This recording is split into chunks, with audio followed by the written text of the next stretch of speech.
Fala pessoal, grande abraço do professor Evaldo Munareto. Hoje a gente vai discutir um pouquinho duas mudanças em termos historiográficos. A história, como uma ciência, tem uma dinâmica específica, uma dinâmica própria e sempre tem um processo de evolução de acordo com o avanço dos estudos, as novas fontes históricas.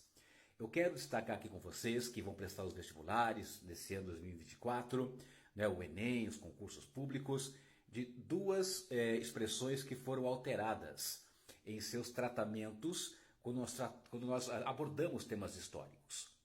Hoje em dia, e aí vem a primeira alteração, hoje em dia não falamos mais o índio brasileiro.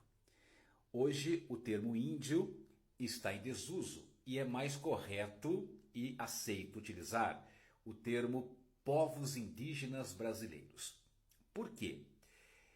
Porque o termo índio é um termo eurocêntrico e homogeneizador. Índio dá a impressão monolítica de que todo índio é igual, de que todo índio já tem um estereótipo montado e irremovível. Enquanto que a expressão povos indígenas remete à diversidade cultural e étnica das diversas culturas indígenas que ocorrem no Brasil e também em toda a América.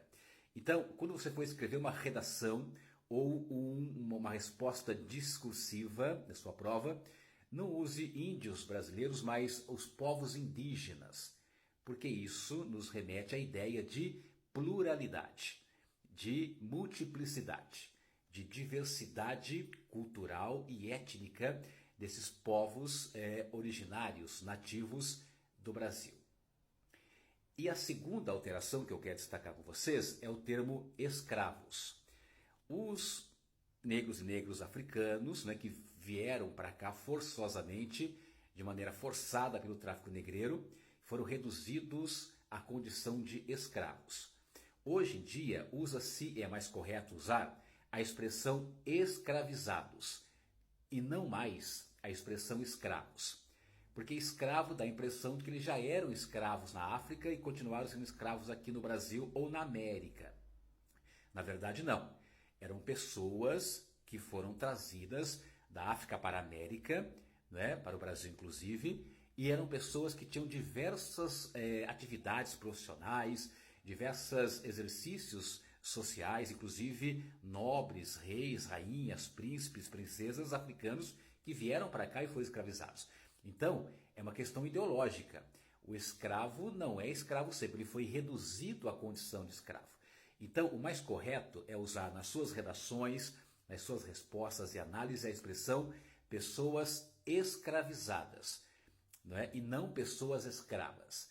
O mais correto é escravizadas, porque elas foram retiradas da África, da sua origem geográfica, transplantados para a América e, aqui na América, através do tráfico negreiro e todo esse comércio da escravidão, que por séculos dominou o Brasil e as Américas, reduzido à condição de escravizado. Então, recapitulando, em vez de usar índios brasileiros, prefira usar povos indígenas brasileiros ou povos indígenas do Brasil. E em vez de usar a palavra ou expressão escravos, use nos seus textos a expressão escravizados, que é uma expressão que melhor se enquadra, e melhor se adequa aos conceitos históricos. Beleza? Valeu a dica? Obrigado, galera. Abraços pedagógicos.